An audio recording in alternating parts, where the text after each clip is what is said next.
नमस्कार दोस्तों, एक बार आपका फिर से स्वागत है हमारे प्यारे से यूट्यूब चैनल पर। तो आज बच्चों, जो भी बच्चे मॉर्निंग शिफ्ट का 8th क्लास का साइंस का पेपर दे के आए हैं, तो उन बच्चों के लिए मैं जो हूँ आंसर की लेकर के आ चुका हूँ। अगर आप हमारे चैनल पर पहली बार आए हैं तो चैनल को सब्सक्राइब कर लें, जिससे हम जो भी आपके आगे के सब्जेक्ट के जो भी आंसर की डालें तो आपको सबसे पहले नोटिफिकेशन मिल जाए। ठीक है बच्चों। तो आपका 60 नंबर का एग्ज़ाम हुआ था, 2.5 घंटे का आपका समय मिला था। तो देखते हैं आपके किस प्रकार के आंसर हैं। अगर वीडियो अच्छी लगी तो वीडियो को लाइक कीजिएगा, ज़्यादा से ज़्यादा शेयर कीजिएगा और चैनल को सब्सक्राइब करना बिल्कुल भी मत भूलिएगा। ठीक है बच्चों। तो चलिए अपने आंसर की को देखते हैं। तो पहला आपका प्रश्न था कि उस जीवाणु का नाम बताइए जो दूध को दही में परिवर्तित करता है। तो वो कौन है? लैक्टोबैसिलस। ठीक है बच्चों।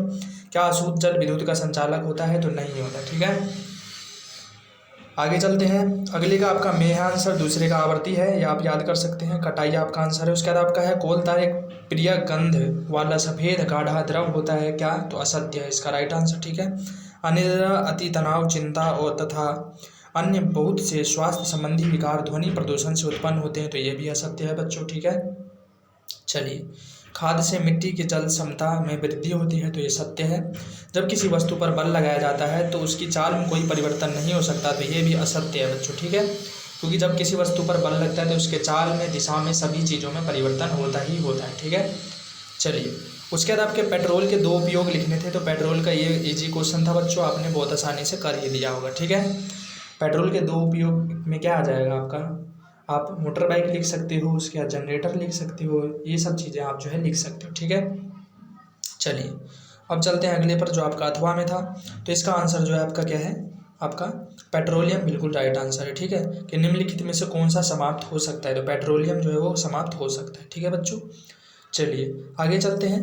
अगला है हमारा कि बताइए कि निम्नलिखित सामग्री विद्युत चालक है या विद्युत का रोधक। तो इसका क्या राइट आंसर है आपका? शहद जो है बिल्कुल राइट आंसर हो जाएगा। चलिए आगे चलते हैं। पानी की बाल्टी उठाना कौन सा बल है? पेशिया बल है। कागज पर आवेशित पैमाने की ओर आकर्षित होना तो गुरुत्वाकर्षण बल है। ठीक है बच्चों, चलिए। बाकी वीडियो अच्छी लग रही है तो वीडियो को लाइक कीजिएगा, ज़्यादा से ज़्यादा शेयर कीजिएगा और चैनल को सब्सक्राइब करना बिल्कुल भी मत भूलिएगा। ठीक है, अब चलते हैं हम सब अगले प्रश्न पर। अगला था हमारा कि निम्नलिखित में से कौन सा सिंचाई का स्रोत नहीं है? तो क्या है?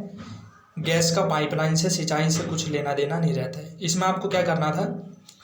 पैसेज आपको पढ़ना था और पढ़ करके आपको जो है आंसर देना था, है ना बच्चों। तो आशा करता हूँ सभी बच्चों ने एकदम आराम से इसको कर लिया होगा। उसे चलते हैं। उर्वरक का उदाहरण क्या है? तो यूरिया है। जब आप यहाँ पैसेज पढ़िएगा तो पैसेज में आपका यहाँ पर यूरिया दिया गया है। ठीक है, तो उर्वरक का क्या है? यूरिया है। ठीक है, चलिए। धान को वर्षा ऋतु में उगाया जाता है, क्यों? क्योंकि इसे पानी की आवश्यकता होती है। ठीक है, तो इसलिए धान को वर्षा ऋतु में उगाया जाता है क्योंकि इसे बहुत ज़्यादा पानी की आवश्यकता होती है। उसके बाद आपका अथवा में था निम्नलिखित में से कौन कृषि में उपयोग होने का औजार नहीं है? तो हल, कुदाल और कल्टीवेटर होता है। उर्वरक से जो है आपको ये औजार में नहीं आता, बेशक उसमें आता है आपका कि इससे कृषि अच्छी हो जाती है, लेकिन औजार में जो है आपका ये 3 आएगा। तो इसमें बोला नहीं है, तो उर्वरक राइट आंसर हो जाएगा। ठीक है बच्चों, उसके बाद आपको अगला भी गद्यांश को पढ़ के उत्तर देना था। तो चलिए चलते हैं अगले पर। जब प्रकाश चमकदार सतह से टकराकर वापस लौटती है तो उसे क्या कहते हैं? हम सब परावर्तन। क्या कहते हैं? परावर्तन। तो ए बिल्कुल राइट आंसर हो जाएगा। उसके बाद सूर्य की छवि बनाने के लिए उपयोग किए जाने वाले उपकरण। तो सीधा क्या हम क्या कर सकते हैं? प्रकाश की छवि बनानी है आपको, क्या? सूर्य की छवि बनानी है तो हम क्या करेंगे? समतल दर्पण का यूज करेंगे। ठीक है, किस प्रकार की वस्तुएं प्रकाश को अपने से होकर गुजरने नहीं देती? तो अपारदर्शी जो वस्तुएं होती है वो गुजरने नहीं देती। पारभासी वस्तु का उदाहरण। तो इसका राइट आंसर है चिकना कागज। बी जो है बिल्कुल इसका राइट आंसर। ठीक है, अगला भी आपको गद्यांश पढ़ के देना था। तो विद्युत तापक में पाए जाने वाली तारों की कुंडली क्या कहलाती है? तो परिपथ कहलाती है। ठीक है, तो सी बिल्कुल राइट आंसर हो जाएगा।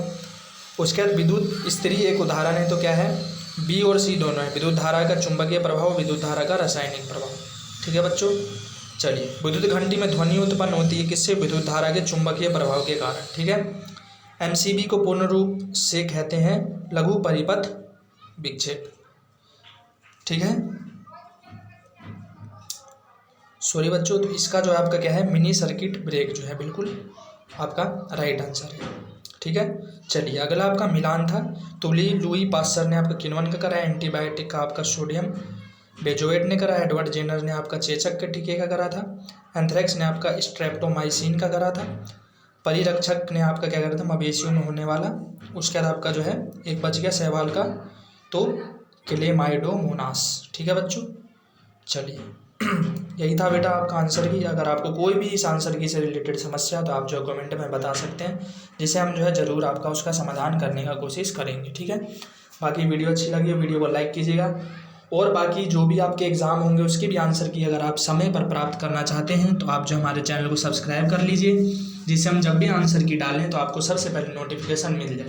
तो आपको नोटिफिकेशन प्राप्त करने के लिए बेल आइकन जो आपका है उसको प्रेस ज़रूर कर लीजिएगा। ठीक है, तो चलिए वीडियो को यहीं पर समाप्त कर दें, मिलते हैं अगले वीडियो में। धन्यवाद।